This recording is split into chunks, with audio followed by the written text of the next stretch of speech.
X-Files Rewatch Podcast. I'm Nick. And I'm Kim. And do we have any news? FileFest has announced another guest. So, as per the last few weeks, this is FileFest, the Ultimate X-Files Fan Convention, which is going to be in Minneapolis at the Mall of America on August 30th and 31st, 2025. So, it's Veronica Cartwright has been announced as a guest this week. Lambert from Alien. And also Cassandra Spender, of course, in The X-Files. Lambert from Alien. That series we've been reviewing. She's also an American Gothic. Yeah, she was. You're not wrong. That's a nice nostalgic series. Yeah, and Witch to Beastwick. Yeah. Also not wrong. And she was also Lambert in Alien. Yes. I guess the only other thing to really acknowledge this week is the fact that Gillian Anderson and David Duchovny presented an award at the SAG Awards this week. Yeah, what's happened to his voice? You know what's happened to his He voice? didn't sound like... Well, you were playing the video and I wasn't actually watching the screen, but it was wait, is that Duchovny? Because Gillian Anderson sounds like Gillian Anderson, but Duchovny does not sound like himself anymore. There has been speculation that he might have been a bit tipsy while he was presenting. Maybe that's why his voice sounded different. It's just speculation as well on there because he opened the envelope a bit too early if you watch the sketch and had to be hurriedly told to read what was on the front of it. Not good. But yeah, it was nice seeing the two of them in the same space together. It's been a while. It has been. Don't get any ideas, anyone. I saw that on Twitter, well, X, formerly Twitter, the other day. A lot of people who were speculating the fact that they put them together were signs that there was going to be a new series. No, I think they put them together because of their history. Yeah. Well, it's one of these things as well where they wouldn't be coy about it because as long as they've actually sort of got them to agree to it, there's no real point in hiding it. It's not like some of these other big announcements where you hide the casting for whatever reason. Yeah. Like the expectation would be the two of them are back, so you'd sort of be upfront if say, "Oh, we're negotiating with her. She hasn't said no yet." Yeah. No, true. No, I don't think there's anything to read into it, at least not at this stage. Provenance. God damn it. Providence. Provenance. Oh, yes, sorry, that's the second. Provenance. Provenance. Written by Kim Manners, written by Chris Carter and Frank Spotnitz, and first broadcast on the 3rd of March 2002. Guest stars Neil McDonough played Coma, who his first role is great. Okay. Darkman. Which Darkman?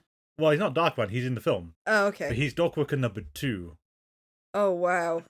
That unforgettable role. I know, but, I still say if you're in the first Darkman, you're doing well, you're doing something good. It is a good film. Yeah. Star Trek First Contact. Minority Report.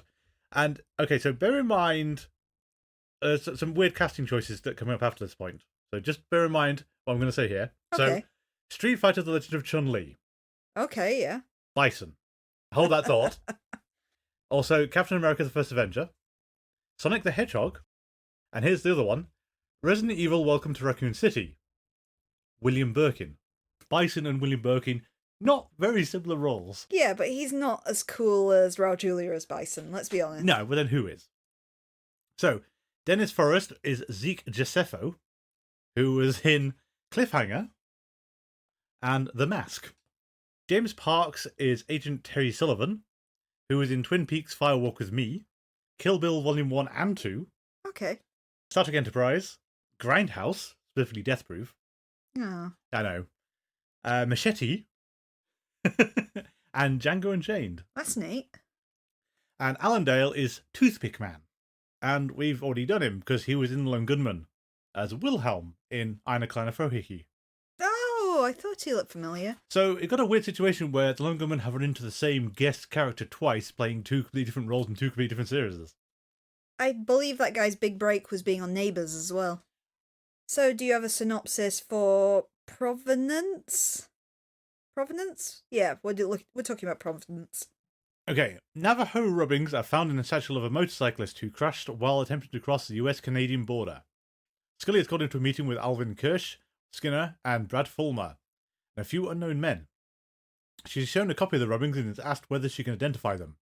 After the meeting, she explains to Doggett and Reyes that the rubbings are similar to the ones she found on a wrecked spacecraft 3 years prior.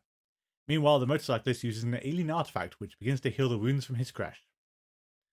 Meanwhile, in Alberta, a downed spacecraft is being excavated under the direction of Josepho, the leader of a UFO cult.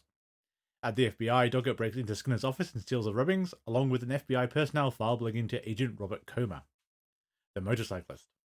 Reyes reveals that Comer's rubbings do not match those from Africa, suggesting the existence of a second craft. Meanwhile, Comer steals a truck, goes to Scully's apartment, overpowers Margaret Scully, and locks himself in William's room. Scully arrives and after a struggle is forced to shoot Comer when he tries to smother the baby. Mortally wounded Comer tells Scully that William has to die. Scully searches his jacket and discovers the artifact. Later in Calgary, one of the cultists, the Overcoat Woman, sees a newspaper headline about Comer's shooting and she rushes to the dig site and informs Josepho. In Washington, Kirsch admits to Scully and Doggett that Comer had gone undercover into Josepho's cult and reveals that he was a former US military officer. Kirsch explains that Comer was given the assignment to investigate a series of death threats against Fox Mulder. As Reyes brings William back to Scully's apartment, Comer's artifact flies over William and hovers above his head. Scully, realizing that something is wrong, plans to drive William to somewhere safe. At the same time, Doggett notices the Overcoat Woman watching them nearby. As Scully and Reyes drive away, Doggett confronts the woman at gunpoint, but she runs him over. Scully places William under the care of the Lone Gunmen, but they are soon ambushed by the Overcoat Woman. Upon finding an injured Doggett, Scully quickly rushes back to the Lone Gunmen, aware that someone is after her son. With Frohickey and Langley incapacitated, the woman opens the back door of the van to find Byers, holding William. The woman puts a gun to Byers' head. Thank you. So it was a dramatic ending. I think involving the Lone Gunmen at all was really pointless. And you usually love the Lone Gunmen. I do. I mean, they've kind of run out a lot of the goodwill with their TV series. But I do feel like they're still flailing to find anything for them to do anymore. Yeah. Given that it's they get told to protect William and lose him within 3 seconds. I've got to discuss the timing of that. Yes. Because literally the Lone Gunmen have taken the baby off Scully, turn round, put him in his car seat, at which point Overcoat Woman appears. So Overcoat Woman must have been there seconds after Scully had pulled out that alleyway. Yep, and Doggett managed to not delay her at all, and she still found exactly where she was going. Despite finding Gunman down some random alleyway somewhere. Yep. And the only reason I could think they're in there is for part 2 with the cell phone thing, to give Scully like a vague hint of where she's going. Which we'll talk about We'll talk about it in a next. minute, but yeah, that's the only reason I can think of they're in this episode. Yeah. Because they're the kind of people who'd be sharp enough to think of something like that. Yeah. And then they basically just get dispensed with as usual. So, what are we even doing anymore? I mean, I can't help but keep thinking of Kim Manus' comment about the conspiracy. Yeah. And I was thinking as well is that not only are we recycling something that was done for dramatic purposes but didn't quite work with the ship in Sixth Extinction, which is a cool thing to end a series on.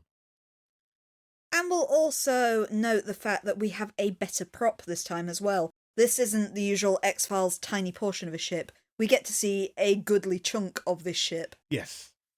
We will, I think we'll save it for next time. The orientation of that ship causes some problems.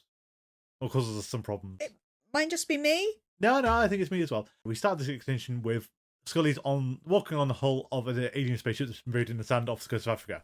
That's really cool. Possibly my favourite shot of the series as well. That aerial view of Scully walking on the kind of buried ship in Sixth Extinction. Yeah. Fantastic. Exactly. That's really cool. But I was thinking about it it's the needless recycling of it, but it's also pretty sure Chris Carter wrote at least Biogenesis and probably Sixth Extinction, because he normally writes the conclusions to the seasons. Yeah. I would have thought one of the reasons why the ship is in Africa, of all places, is humanity is theorized, or at least speculated, or there's fossil evidence to say humanity started in Africa and span outwards. Yeah. So the diaspora. So the whole having the ship in Africa links into all of that. You also link in parts of the alien astronaut theory, because that often is shown hand in hand with who built the pyramids. Yes. So you've kind of got that Africa theme in there too. And I thought that was the intent, and that's fine, but now you've recycled it, so you've got another crash ship that's in north of Calgary. It doesn't have the same dramatic focus to it. Well, if we're going back to Pangaea, they're basically the same place. No, but it's you see what I'm getting at though. Yeah, is that yeah. The whole putting it in Africa has loads of implications that like work and have kind of a mysticism to it. North of Calgary means nothing.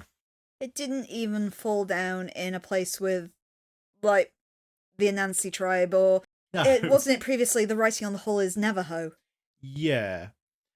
And I think we dealt with it at the time of Navajo isn't old enough for this to make any sense. And a lot of people have pointed out that the language is too new for it to make any sense. Mm.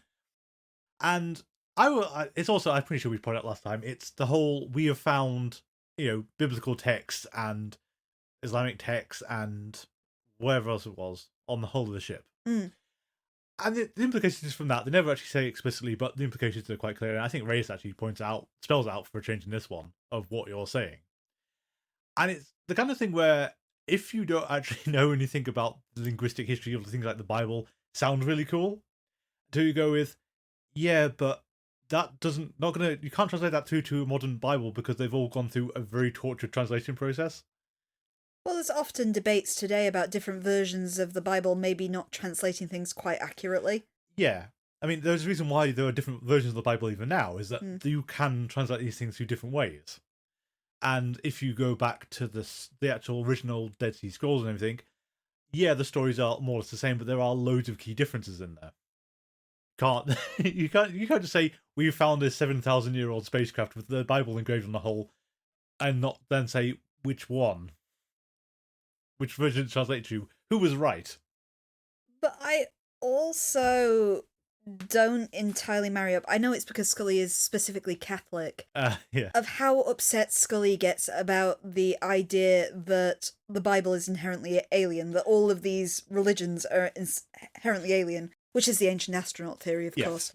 But I always had a friend in school who was very religious. I'm not myself.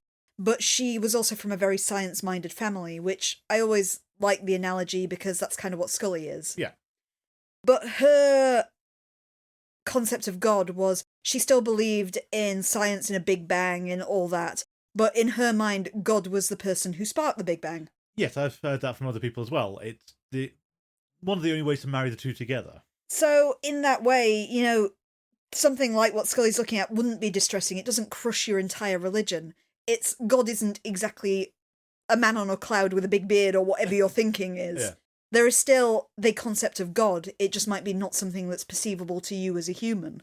Yes. And we can't ignore that they've been toying with this for a while. Given Jeremiah Smith and Cancerman had a long conversation that got into some very strange religious stuff.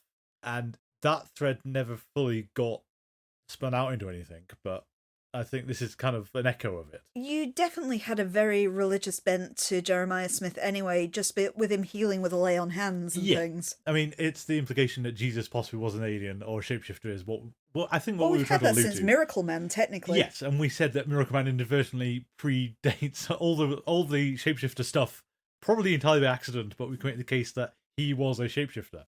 Quite how he didn't bleed everywhere and kill everyone, I don't understand, but anyway, we're going to sideline that one. I don't know, the implication I think in Sixth Extinction was there was the one ship. And that was it. Having more than one doesn't read right anymore, I don't think. I don't have a problem with that personally. Well, okay, maybe there isn't just going to be one ship, is there? Okay, maybe it's like saying human race only has one boat. True. Okay, more to think of the X-Files should never have a second one. They lost the first one.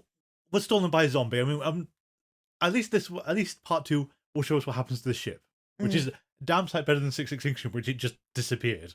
It was stolen by zombies. That was my joke. Thank you. Yeah, we're going back to Key Manners. It feels like you've caught into a cyclone where we already did all of this stuff before. Now we just have Baby William involved. I can tell you, I think it's mentioned in both the episodes, so I'll say it now. The whole concept that Mulder might be dead. Oh, yeah. Apparently was largely criticised at the time this came out by, the critics, because of the fact that Chris Carter had already announced that this would be the final season and that David Duchovny would appear in the final episode. So what was the point? So nobody believed for a second that Mulder was dead, especially as he died off screen, apparently. Yeah. I mean, I'd say, let's put it in that, because given what stunts they pulled with that last episode, him being alive isn't necessarily required, is it? But the wanting to believe guys, the critics I say a lot, also pointed out the fact that The conspiracy still hinges now on Mulder and baby William. Yeah. And they argued, I'm paraphrasing, but the problem here is the fact that one of these two characters is absent and the other one can't speak. Yes. And, I mean, I think we're going to say this about every conspiracy episode until we get to the truth, is you can't keep telling us that Mulder and baby William are vital to the whole conspiracy, that Mulder's in hiding because of this, and baby William is just here.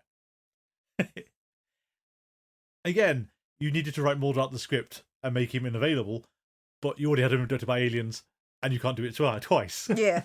So you really have screwed yourselves over. So now he's dead. Totally dead. Yeah.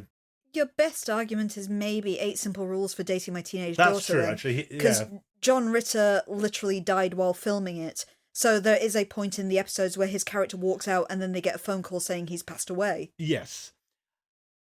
But I think that's also telling that the only time you can point to this actually happening is the person died in real life. When they had no choice. Yeah. Every other person who exits from a series will usually get some way out. Oh, except for Diana Fowley, who died off screen. There was a gunshot. There was a gunshot. Actually, I don't think it was in a gunshot, wasn't it? There was a gunshot. I thought she drove off and they just found her later. It's the rule of TV, isn't it? If you don't see them die on screen, and even then, not necessarily, they're not dead. It's the Joker thing with he's surely dead, but we couldn't find the body. Yeah. You want to see the body. If you don't see the body, he's not dead. But then again, the X-Files flagged this with Mulder anyway. But the X-Files has shown us bodies before. Yeah. Dogger's done this. Mulder's done this. Scully... No. Don't think so. No. Not Scully. But Mulder and Dogger have had this, and they've actually they're still around and kicking, so we can't even trust that anymore. I do think as well, though, that the episode, in recycling the hieroglyphics and everything, do they struggle to know how to even get the cast involved? Elaborate. Okay, so the whole point is Coma crosses the border and explodes in the fireball for no discernible reason. Because he's driving the nitroglycerin bike, yeah. But he jumps into a gorge and just explodes on the way down. And that's what happens when people drive the nitroglycerin bike. Well, fair enough. I was sure that it was the UFO that blew him up originally. In my memory, that's how they found it. Motorbikes are very dangerous. Well, yeah, fair enough. But the point is, though, Scully's holding to this meeting and showing the rubbings and says, "Do you recognise these?" And she sort of puts a fuss and everything. And it takes them quite a while to actually sort of even try to start articulating that the whole case, though, hinging on Mulder might be dead. It's why are you messing around with the hieroglyphics that don't have anything to do with whether he's alive or not? I don't know why they need to confirm that Scully recognised them. They've kind of drawn her into this for no reason. That's what I mean. It's like they didn't know how to actually get the episode to function. Yeah. And it's... Because I think, as a viewer, being shown the hieroglyphics after 3 years or however long it's been, is a case of, oh, okay, we're doing this again. Are we learning any more? Spoilers, no. Personally, I did think that was a bit exciting when they brought back not only the hieroglyphics, but the shard of metal as well. Yes. And we'll talk about the shard of metal in a bit, obviously. But, I mean, I think the healing thing, the fact it heals people is new. We didn't know that before. It drove people crazy before. It did. And then did portentous things like sort of slash through a Bible to part of Genesis, or was it? It cut its way through to a specific section of the Bible. It was a specific verse, yeah. It was really weird, and sort of, what's going on? But I don't, no one's got a good reason to involve Scully at all, and the focus of the episode is just all over the place. Should Scully have better home security? Absolutely at this point. Yeah. How many serial killers have broken into this house? And now she's got a baby as well. Yep. And poor Margaret Scully, just blink and miss it, and then she's out again. Apparently got bludgeoned as well, poor old Margaret. Yeah. You don't really want to say they have no idea what they're doing with half the cast anymore, but I don't think they have any idea what they're doing with the cast, because they don't know what to do with the Lone Gunmen. They don't know what to do with Margaret anymore, because Margaret used to do more interesting stuff than babysitting, which is all she does anymore. She used to chastise Scully a lot, basically. Yeah. And and the rest of the Scully clan they've just been dispensed with as well. We're not getting them back anytime soon. You want to know what Bill Scully's opinion is on Scully being a single mother now? I think it'd at least be more entertaining than that. I mean, I think I'm trying to orbit around coming to Scully, because we'll come to Scully in a second, because Scully is benefit of her own entire segment of this. Yeah. I don't know. I just keep going back to the whole Mulder's so important he must go into hiding, yet we've got people breaking into Scully's house to kill William. It's why are father and son not together if this is the case? Why is Yeah. Scully not in hiding?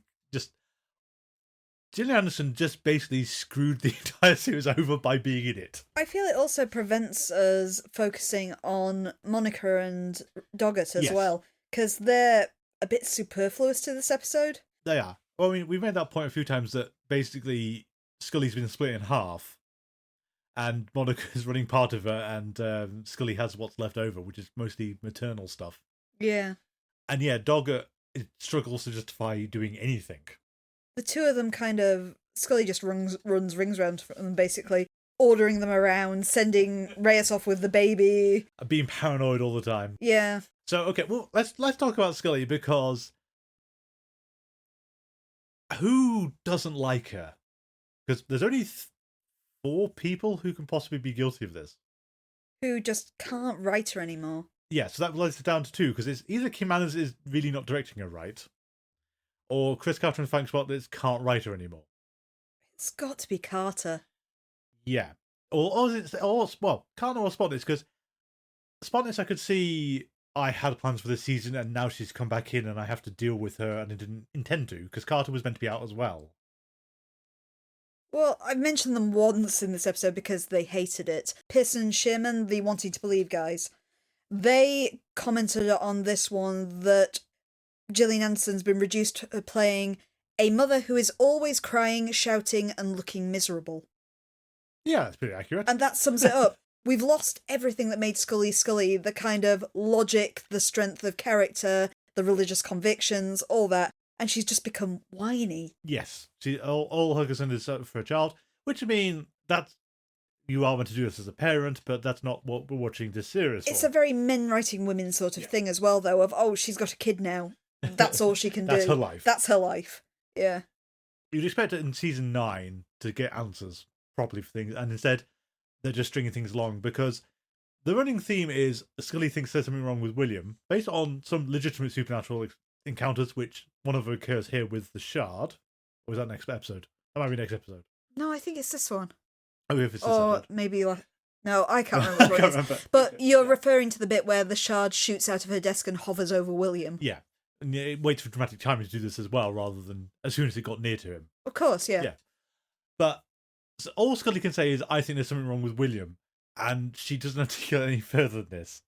And it feels really odd to be doing this after season 8 was essentially, that was the big question over season 8. And the answer seemed to be, he's fine. Actually, you've got the order of things slightly wrong there, because that's something I was going to bring up possibly next time, but I'll say it now. Is the fact that Scully's first response on finding out about the rubbings is it's got something to do with William. Oh, yeah. I would not have a problem if she said that after the Shard levitated over him, because then you've got a direct correlation between the two. The fact that on seeing the rubbings, that is her first thought, is problematic. It's the episode written backwards. Yeah. You could have just had Scully worried about the rubbings because she remembered what happened to Mulder last time, and then at the point when the Shard starts acting weird around William, then you can draw your line between them. Yeah. Otherwise, Scully, do you not want to possibly reflect on the other things the hull did, or the ship did when you were next to it, which is more of a thing for next episode again, because they do kind of get into it, but not really.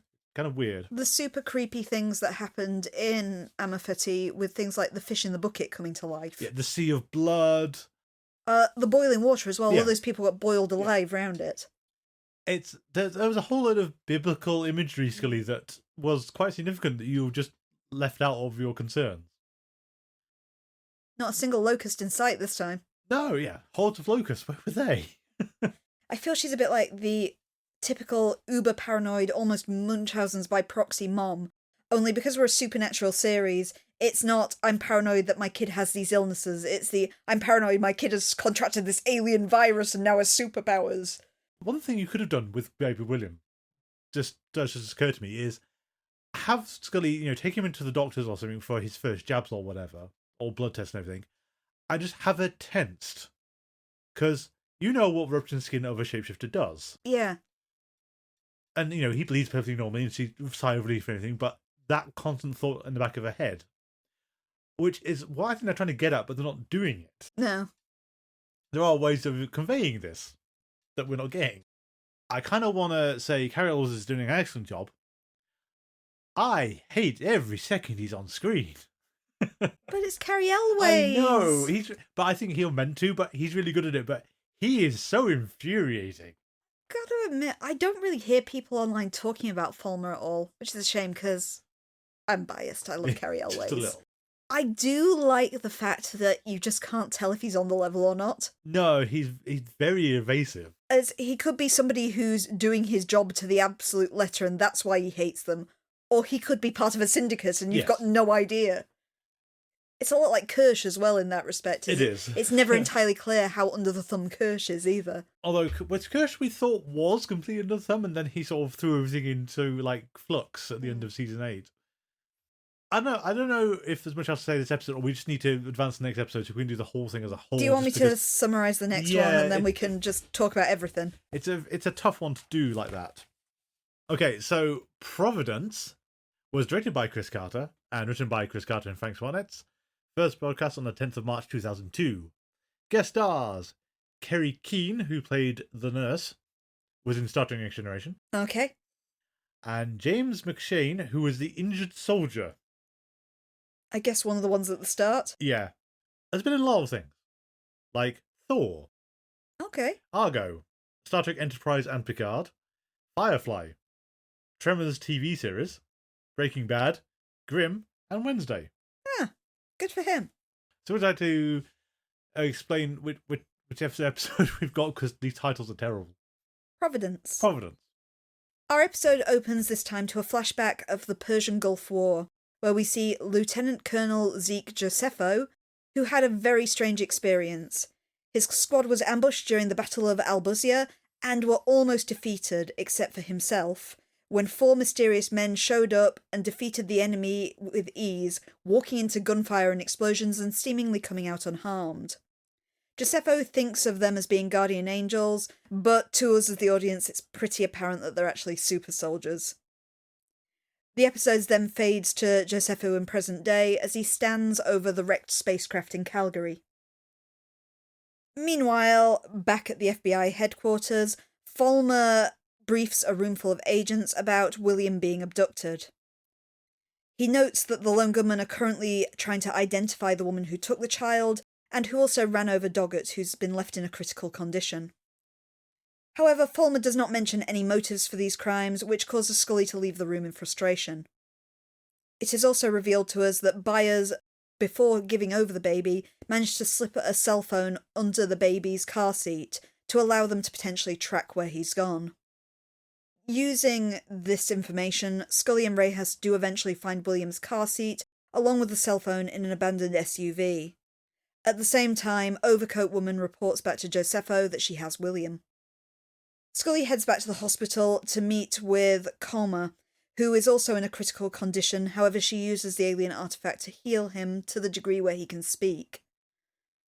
Coma explains that Josepho believes that there is some kind of physical manifestation of God inside the spacecraft.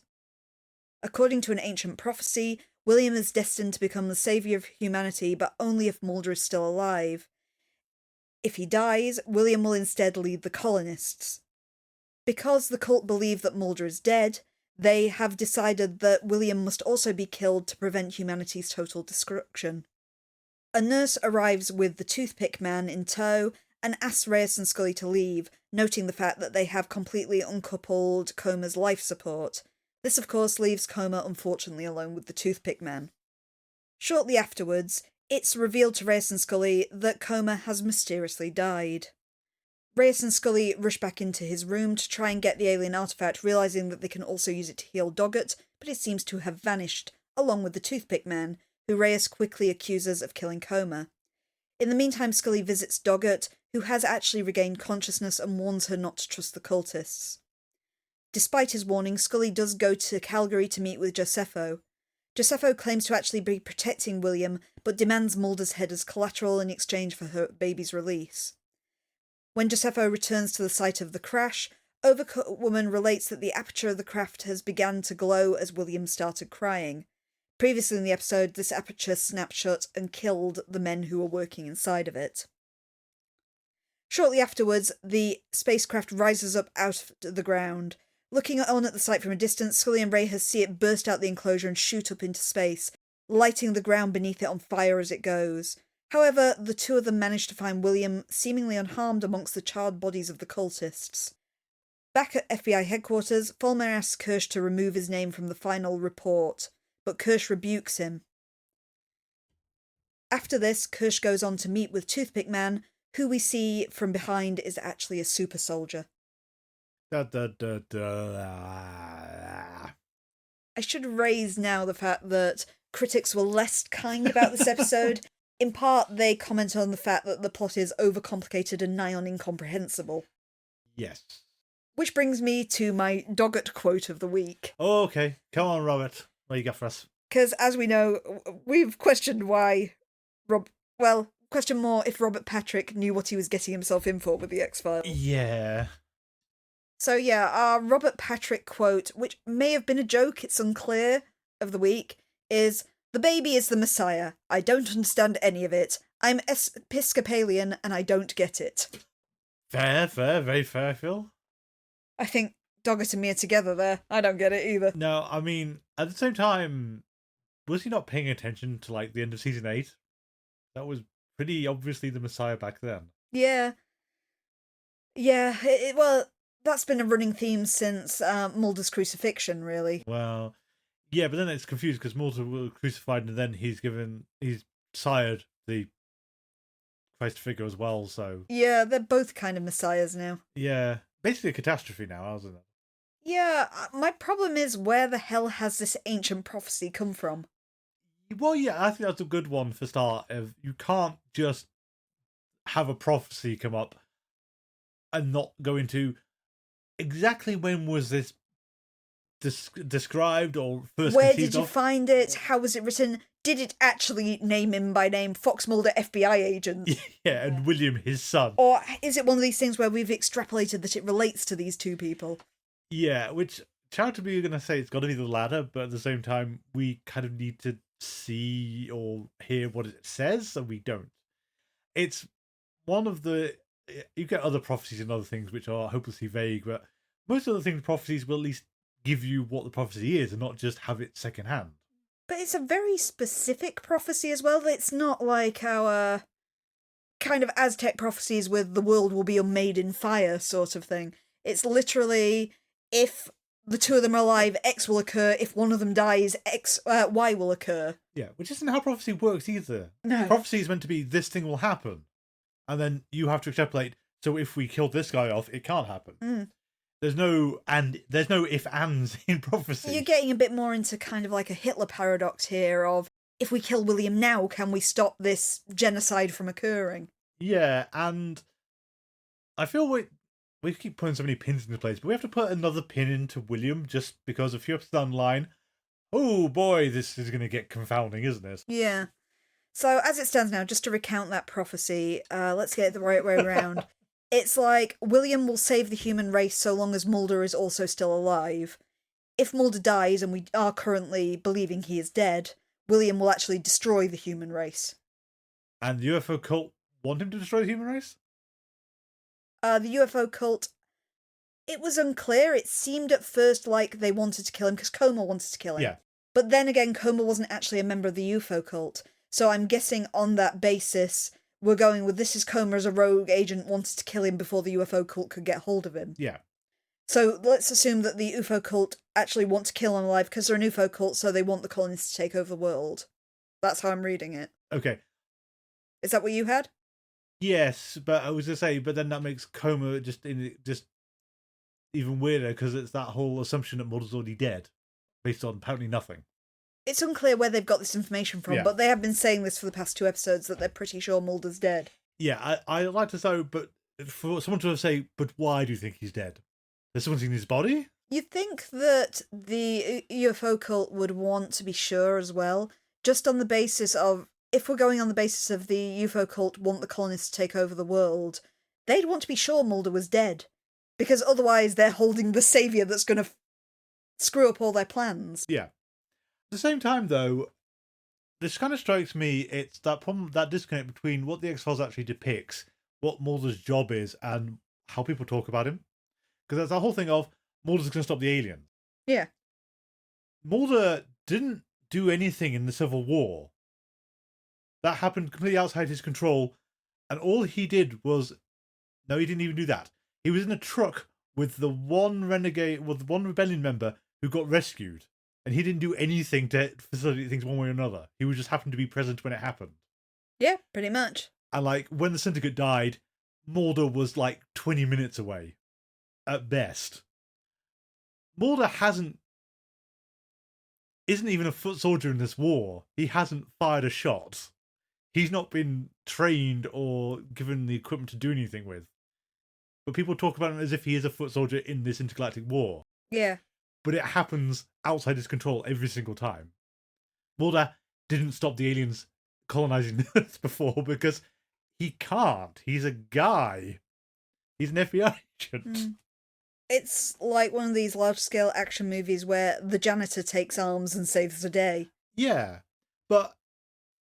So, that immediately made me think of MDK, the video game. Okay. So, one of the things in MDK is you are this mad scientist janitor. Okay. Who gives you this super suit so you can skydive down from orbit, and it's got a sniper rifle built into it and all the rest of it. You are to go and take on the aliens that are taking over Earth. Yeah. That's a more direct thing than Fox Mulder has done in his entire life. It's maddening. Because someone does say, like, Mulder stopped the aliens before. It's like, no, he didn't. Bows and arrows against the lightning, really, isn't it? It is. But I mean, absolutely, excellent quote. But worse is, Mulder doesn't have the bow and arrow, is what I think is the problem. I'm sure we could give him one. We could, but he hasn't fired the bow and arrow. No. Well, it's part of, if you're looking back over Mulder's development of the character, Mulder has never been looking to be a soldier in an intergalactic war. No. Mulder wants the truth. Yes. But also, it's not even like he's inadvertently stopped the aliens by doing something else. He gets sort of caught up in some drama that's going on, like trying to find Samantha, or they're hunting down the last clones or whatever. And newsflash, Mulder usually fails.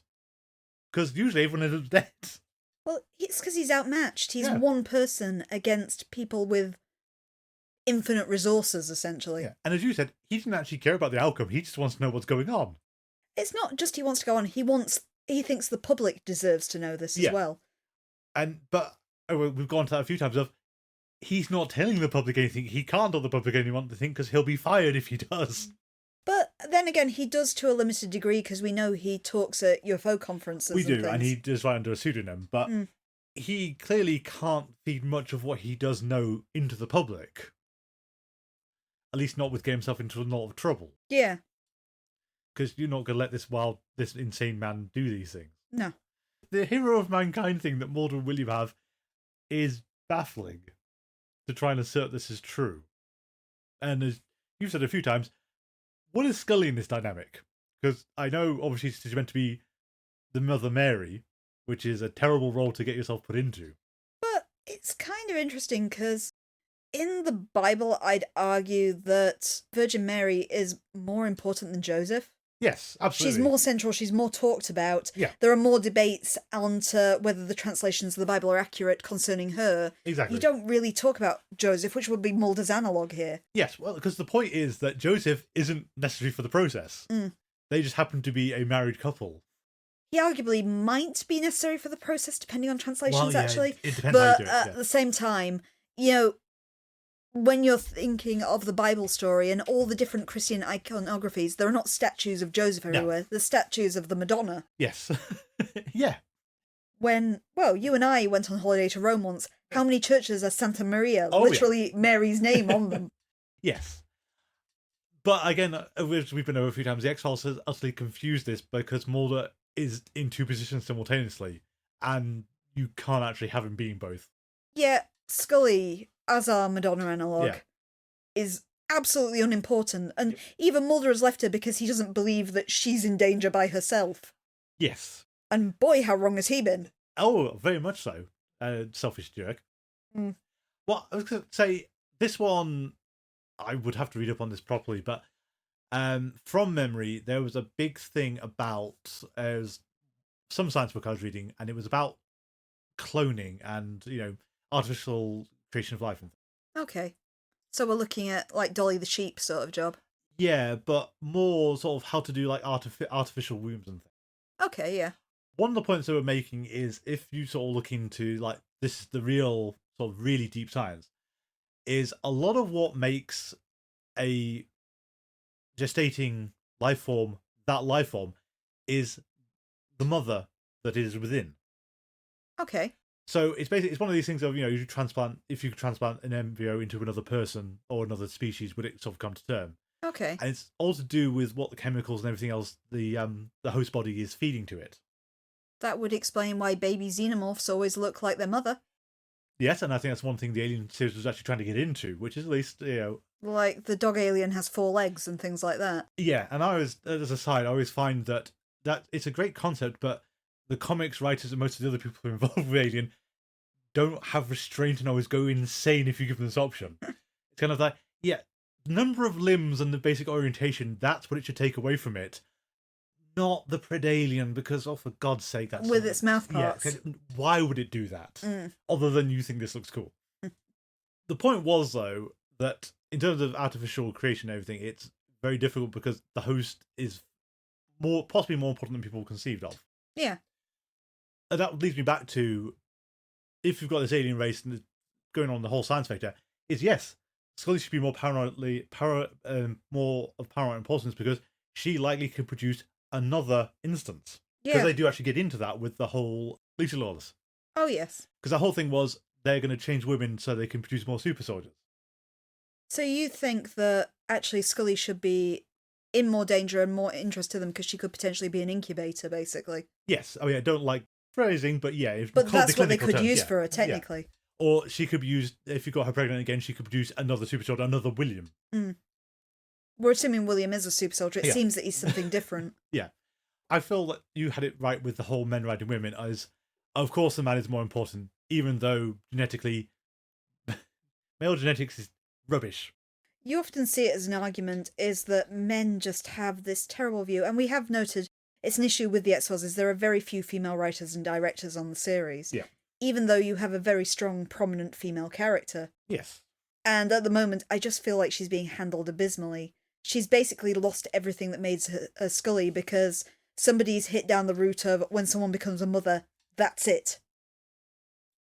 And I think it's additionally frustrating is that the motherhood thing hasn't come out of nowhere because it first came from home. Yes. And this has been a part of her character for a long time. And season 6 was about her attempts to either become pregnant or adopt. Yep. And there's a whole thing about trying to adopt Emily. And as much as Scully did get understandably very upset and very... Season 5 was Emily, by the way. Season 5 was Emily. She understandably got very upset at different junctures because, things weren't going the way she wanted to, and this was something she had her heart set on. She didn't break down into the Scully of these 2 episodes. To be fair, the old Scully had some gravitas about her, because it's a sad story. She's somebody who did want to have kids. She's discovered that she couldn't. It's very tragic for her.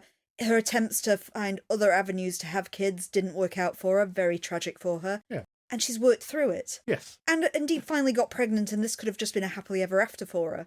Yeah. And no, we've had to just screw that up magnificently. To give Chris Carter a little bit of a sympathy, I suspect that season 8 was written with the whole we're losing our original cast, they're off, we don't have to worry about them anymore. And again, he was out as well, so he didn't really care what was going to happen after that point. And so bringing him and Gillian Anderson back in, just as anything they had planned was just totaled. I should bring that up in particular for this episode as well, but Chris Carter was brought into this episode last minute because it was an unassigned episode and they couldn't find somebody to direct it, basically. Yeah, which doesn't bode well either. But also he was writing parts of the script while they were filming. And that explains everything. We didn't know what we were doing, so we make it up as we went along. And trying to just jimmy it as we went along so it all fits together. Which is never a good thing to be kind of editing as you are filming. Yeah. And it explains just the weird trajectory. I want to talk a bit about, we could do it, I suppose, the UFO itself. Because It's so pretty. It's so pretty. But there's a sort of nuisance thing in the back of my head where I can't get away from it, which is Babylon 5 again. Because this comes up occasionally. Okay, what? So the evil race are called the Shadows, because of course they are. Yeah, seems fair. And there's a big thing where basically they assume to have been extinct from the galaxy for millennia or something, and it turns out, no, they're slowly massing in their shadow fortress, which is called Zahadum, of all things. Of course, yeah. Yeah. But there are, like, ships dispersed around the galaxy, and some of them are buried on Mars. And basically one episode is about them digging up these ancient spaceships on Mars. Mm. And one of the quirks about Babylon 5 is the ships are sentient. They are living organisms. Are we thinking Flight of the Navigator-ish? Flight Navigators, but sort of more very bioorganic, kind of more Giger-esque, but not with the actual style in the same way. They're kind of weird, shadowy forms. Okay. So that concept floats in the back of how they're presenting the alien ship in this episode. Because we're very, very vague on, is anything in that ship, was it buried with occupants, or is this an automatic defense? Well, they think God's in that ship. I know they think God's in it, but the thing that it made me think of was Tommyknockers. Yes, there's a lot of Tommyknockers in there. So that's a Stephen King novel. It's not one of my favourites, I must admit. Or even the adaptation. Or even the adaptation of it. But the gist is that there is an UFO crashed in the forest, and it's slowly corrupting the minds of the people in the town, causing them to become increasingly psychopathic, but also compelling them to dig the ship up. Yes, there is definitely a hint of that. Mm. But I think the difference is, like, Babylon 5, the ship is alive. Mm-hmm. Tommyknockers, there are aliens in there, aren't there? Yes. And they are directing people to do this. Yes. In the X-Files, we were pretty sure the one off the coast of Africa was unoccupied, because we're pretty sure it's zombie still that. Yep. You're sticking to this. I'm sticking to this, because I don't have a better explanation for it. Mm. But it's not very clear if this one in Calgary is occupied or not, because they sort of start prodding on the hull and the lights come on inside it. It could be like a drone or something, and this is just it waking up. It could be. It just feels like they're hedging their bets because they don't say, it's not clear one way or another, especially when it takes off at the end and everything. Like, why was it down there if it's a fully operational ship that's been buried for God knows how long? Though critically, it's not that far down. No, I guess not. It's actually quite near the surface. Probably 10 foot down, maybe. Yeah. That's not very deep, and that you'd think someone would have stumbled across it by accident by now. And also, how they even found the thing, I don't think they actually get into, because that's how did you find this? No, that's a good point. I don't think it does say. But I think there's a blink and miss it line to the fact that it does the same thing as the other ship. Because the two people get trapped inside it and incinerated. Yes. We're going to say, what? Because they kind of managed to activate that array bit in the middle, but it snaps shut round them. Yeah, and then they can't open it again, and it opens up and they're just fried. Yeah. We've got to assume that thing is either the engine, which would make more sense for it to be on the end, like a Star Wars spaceship. Yep. Or it's a death laser. It's like the array of a death laser, like the ship in Independence Day, which is what it makes me think of the most, to be honest. Well, it is reminiscent of the one from the end of Fight the Future. Yeah. Except it's upside down, for some reason. Well, I questioned this when we were watching it. Yeah. Is it upside down? Because it takes off that way as well. Yeah, and that's really confusing. But when we've seen the ship previously, that disc's been on the base of it. Yeah, and it kind of makes sense because that feels like that tractor beamy kind of thing. But you think that if that is the bottom of the ship, when it took off, you'd see it barrel roll or something like that. And you don't. No, it just shoots straight up.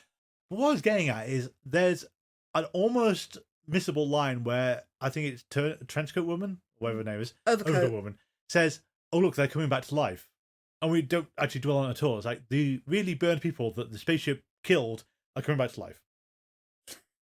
As you do. As you do. Well, I mean, I would say it kind of makes sense, I guess, because the metal artifact heals wounds and they're in contact with the ship itself. Sure, why not?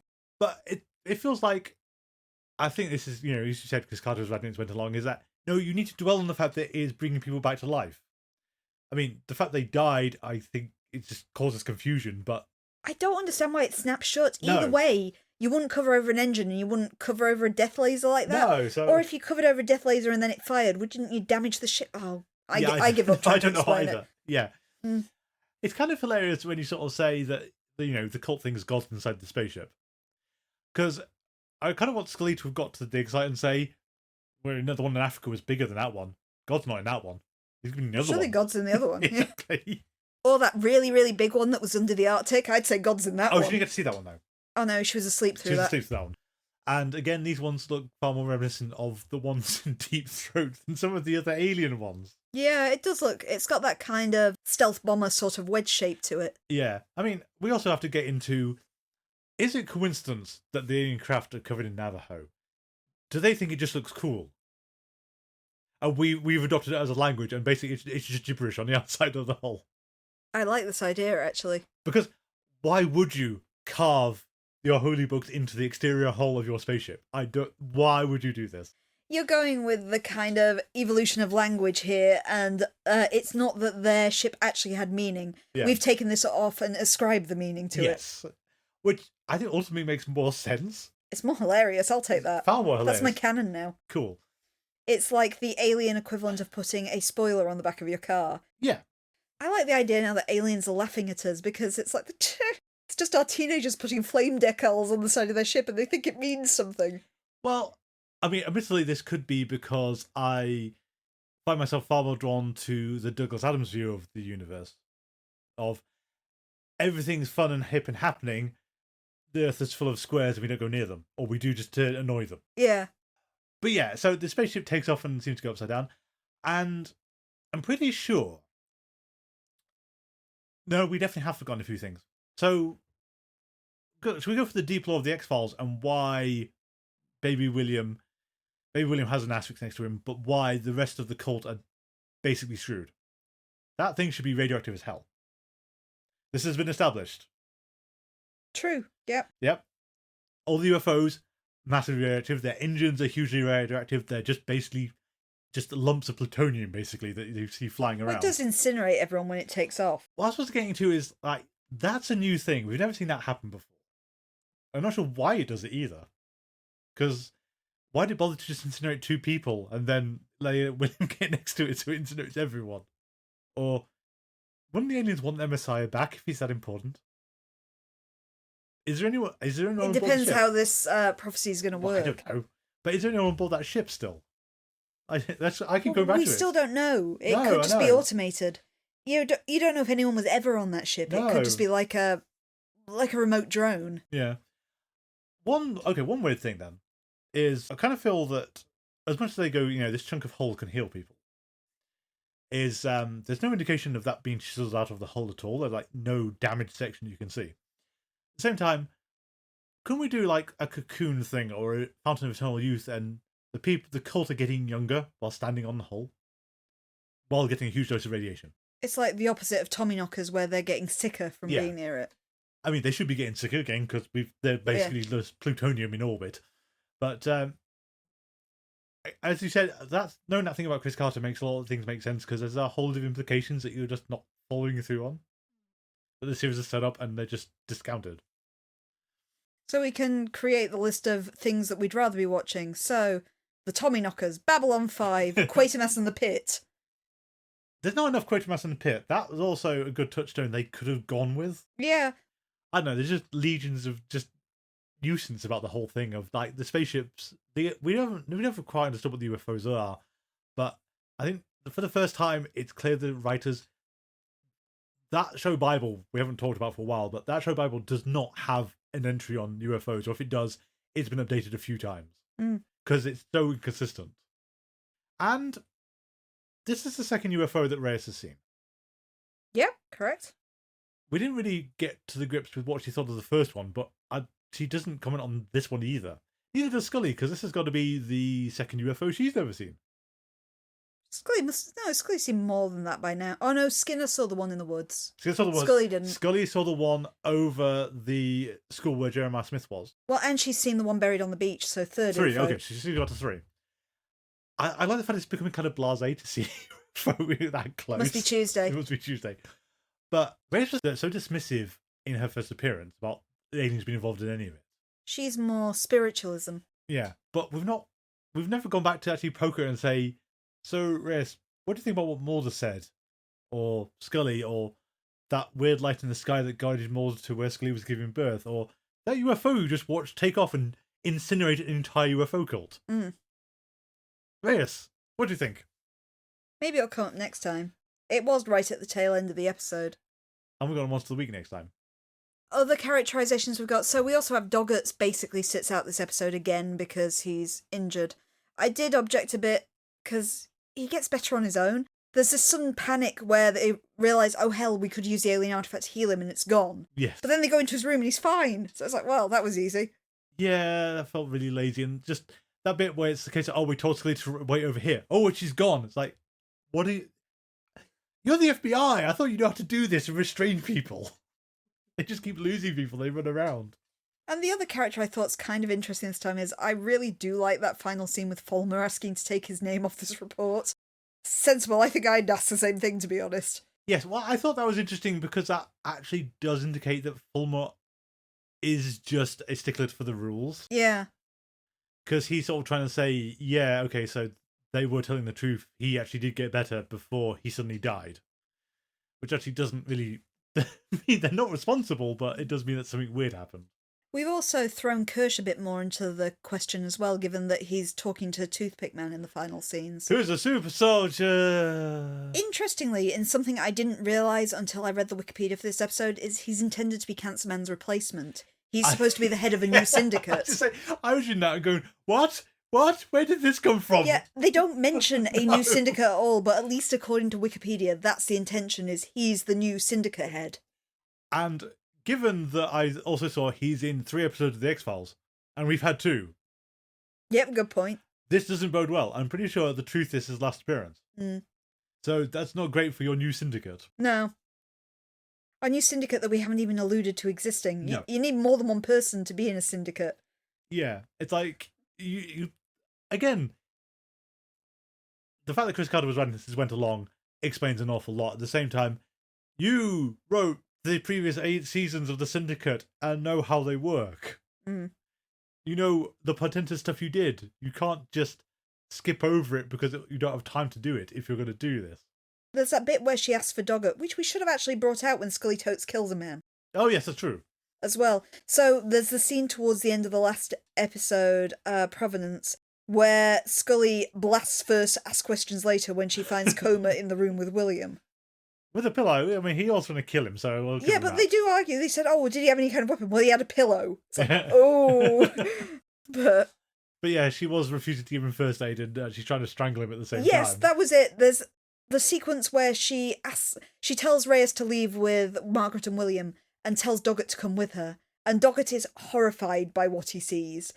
But unfortunately, shortly afterwards, struck by a car, so we don't get to see the full ramifications of this. But he's desperately trying to get help for this man, while Scully is choking him and refusing to administer first aid. Because apparently a physician do no harm is an alien concept to Scully. Well, you've been on about Scully's lack of first aid training for a while. Yeah, but there's this where she's actively choking the mortally wounded man. Yeah. One of the things is that I'm pretty sure the character dynamics are just being made up on the fly. Just because Reyes' attitude to everyone and Scully's attitude to Reyes is just flip-flopped every other scene. Yeah, true. There was so little consistency with how they were behaving around each other. It was kind of maddening. I think the problem is, again, we come back to the whole, they're struggling to write for the 3 main characters they've got. In the void left by Mulder, when we're still trying to make Mulder central to everything. Yeah, and, Kim Manners had it right. If you need to just stop talking about Mulder if he's not around. This is because everyone does that reference. This is whenever Poochie's not on screen, yeah. Everyone needs to be talking about him. Where's Poochie? And so, yeah. Most conspiracy episodes, to a point, would, as much as they don't like giving you answers, you, the audience, would usually have something revealed to you. Yes. Even if Mulder or Scully never found out what it was, you'd usually learn something. Yeah. And they would learn part of it. Their knowledge had to advance, our knowledge had to advance. That was how you kept invested in the conspiracy, even after it kind of went off the rails and you went, oh, I don't care anymore. This is getting really strange. Like Red and the Black as the demarcation point of, it careened off a hill after that. I think that's the big problem with where we are now, and even at the time, we know the X-Files is coming to an end rapidly. Yeah. And we are taking this time to raise more questions rather than answer the existing ones. We know we're not going to come to a neat conclusion. Exactly.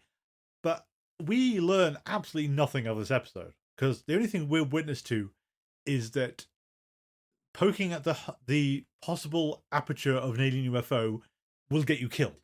It's worse than that, though, is not only have we learnt nothing, is there's more questions. Yes.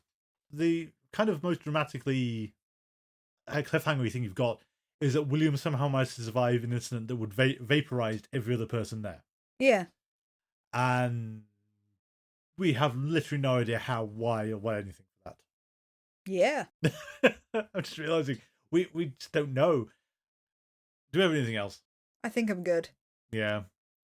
Well, what do we have next? Please, something good. Okay. No, it's a bad week. It's a bad week. No. It's going to be Audrey Pauly, isn't it? It is indeed. Oh. So next week's episodes are Audrey Pauly and Underneath. If you like to defend season 9, someone's got to have liked this bloody thing. I know Chris Carter? Other than Chris Carter. I know the critics weren't necessarily universally negative. There was some mixed. There was some mixed. Nothing overwhelmingly positive this time, but they are still mixed. That not everybody hates on it. Yeah. If you'd like to defend season 9 or these 2 episodes, please let us know, because, or even what the conspiracy's doing, because I don't know anymore. I mean, I haven't known what the conspiracy's doing for a while. Our email address is thingsagainstrange42@gmail.com. You can also find us on social media, and please do hook me up if you'd like me to promote anything X-Files related at the start of the show. We're on Twitter and Tumblr at GetStrange42, on Mastodon at GetStrange42@universedon.com, and on Facebook, where you can find us by searching for Things Are Getting Strange and X-Files Rewatch Podcast. Also, if you're not sick of my voice right now, I do also stream live on Twitch TV, Mondays and Wednesdays at 8 PM GMT and Saturdays at 5 PM GMT under the name AdverseCamber42. I just stream whatever I'm currently playing on the PlayStation 5, which is currently Star Wars Jedi Survivor, Baldur's Gate 3, and Poppy Playtime Chapter 3. We have a Patreon, patreon.com/thingsgettingstrange, where for as little as $3 a month you can have access to our bonus episodes, including our Let's Play of the X-Files game from 1998, where Craig Wilmore will die. Oh, so many times. Yes. Our theme music is Vision by Kevin MacLeod. You can find it on the Computech.com licensed under Creative Commons by Attribution 3.0. Thank you all for listening, and until next time, please remember, Trust no one.